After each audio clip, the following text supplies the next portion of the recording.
فَسَتُبْصِرُ وَيُبْصِرُونَ بِأَيِّكُمُ الْمَفْتُونُ إِنَّ رَبَّكَ هُوَ أَعْلَمُ بِمَنْ ضَلَّ عَنْ سَبِيلِهِ وَهُوَ أَعْلَمُ بِالْمُهْتَدِينَ فَلَا تُطِعِ الْمُكَذِّبِينَ وَدُّوا لَوْ تُدْهِنُ فَيُدْهِنُونَ وَلَا تُطِعْ كُلَّ حَلَّافٍ مَّهِینٍ ہَمَّازٍ مَّشَّاءٍ بِنَمِیمٍ فَسَتُبْصِرُ وَیُبْصِرُونَ ان قریب آپ بھی دیکھ لیں گے اور وہ بھی دیکھ لیں گے۔ بِأَیِّکُمُ الْمَفْتُونُ آپ میں سے کون جنون میں مبتلا ہے۔ إِنَّ رَبَّکَ هُوَ أَعْلَمُ بِمَنْ ضَلَّ عَنْ سَبِیلِهِ وَهُوَ أَعْلَمُ بِالْمُهْتَدِينَ آپ کا رب آپ ان لوگوں کو بھی خوب جانتا ہے جو اس کی راہ سے بھٹکے ہوئے ہیں، اور وہی ان کو بھی اچھی طرح جانتا ہے جو راہ راست پر ہیں، لہٰذا آپ ان جھٹلانے والوں کے دباؤ میں ہرگز نہ آئیں۔ فَلَا تُطِعِ الْمُكَذِّبِينَ وَدُّوا لَوْ تُدْہِنُ فَیُدْہِنُونَ یہ تو چاہتے ہیں کہ کچھ آپ مداحنت کرو تو یہ بھی مداحنت کریں۔ وَلَا تُطِعْ كُلَّ حَلَّافٍ مَّهِینٍ ہرگز نہ بولو کسی ایسے شخص سے جو بہت قسمیں کھانے والا ہے، وہ بے وقت ہے۔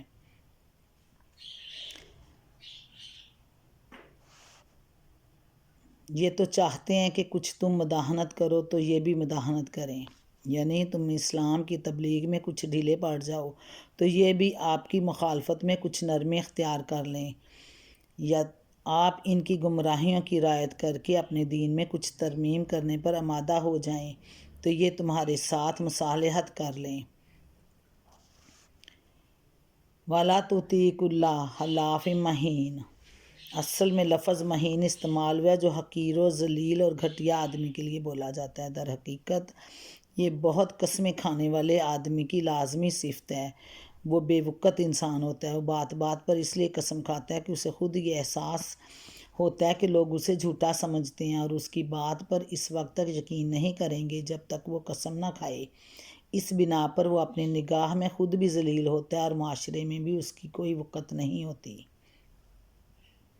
ہَمَازٍ مَّشَّاءٍ بِنَمِیمٍ مَّنَّاعٍ لِّلْخَیْرِ مُعْتَدٍ أَثِیمٍ عُتُلٍّ بَعْدَ ذَٰلِکَ زَنِیمٍ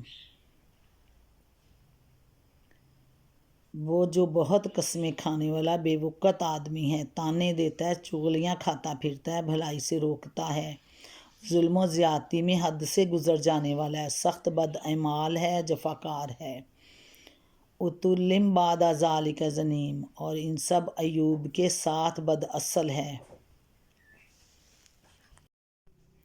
عُتُلٍّ بَعْدَ ذَٰلِکَ زَنِیمٍ اور ان سب عیوب کے ساتھ بد اصل ہے۔ ان کان ذا مال و بنین اس بنا پر کہ وہ بہت مال و اولاد رکھتا ہے۔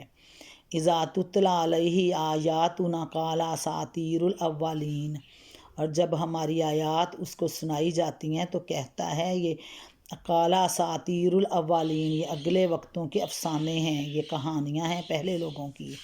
سنسمہ علی الخرطوم ان قریب ہم اس کی سونڈ پر داغ لگائیں گے۔ سنسمہ علی الخرطوم اصل میں لفظ مہین استعمال ہوا ہے جو حقیر و ذلیل اور گھٹیا آدمی کے لیے بولا جاتا ہے۔ در حقیقت یہ بہت قسمیں کھانے والے آدمی کی لازمی صفت ہے۔ وہ بات بات پر اس لیے قسم کھاتا ہے کہ اسے خود یہ احساس ہوتا ہے کہ لوگ اسے جھوٹا سمجھتے ہیں اور اس کی بات پر اس وقت تک یقین نہیں کریں گے جب تک وہ قسم نہ کھائے۔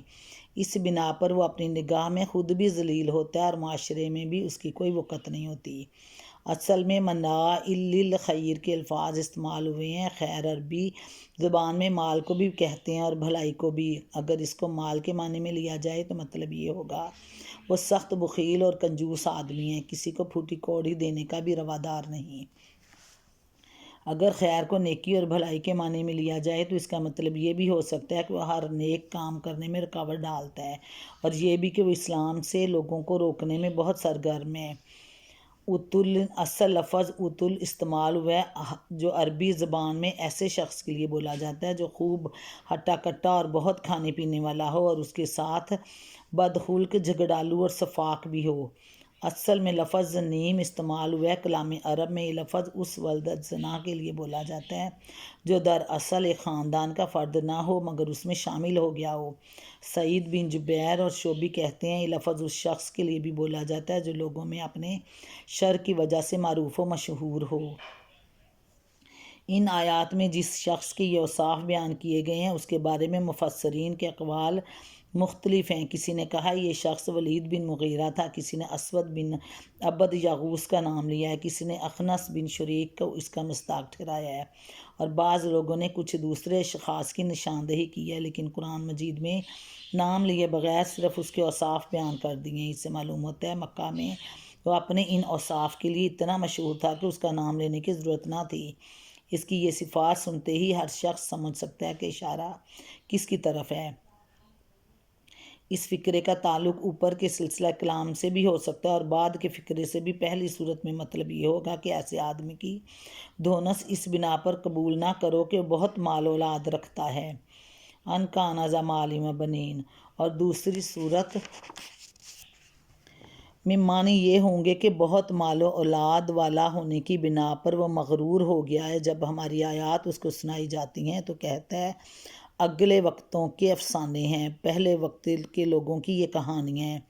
چونکہ وہ اپنے آپ کو بڑا ناک والا سمجھتا تھا اس لیے اس کی ناک کو سونڈ کہا گیا، اور ناک پر داغ لگانے سے مراد تذلیل ہے، یعنی ہم دنیا و آخرت میں اس کو ایسا ذلیل و خوار کریں گے کہ ابد تک یہ آر اس کا پیچھا نہ چھوڑے گا۔ سَنَسِیمُهُ عَلَى الْخُرْطُومِ، ان قریب ہم اس کی سونڈ پر داغ لگائیں گے، یعنی اس کو ذلیل و رسوا کریں گے اس شخص کو جو کہتا ہے یہ پہلے وقت کے لوگوں کی کہانیاں ہیں۔ قرآن پاک کی آیات کو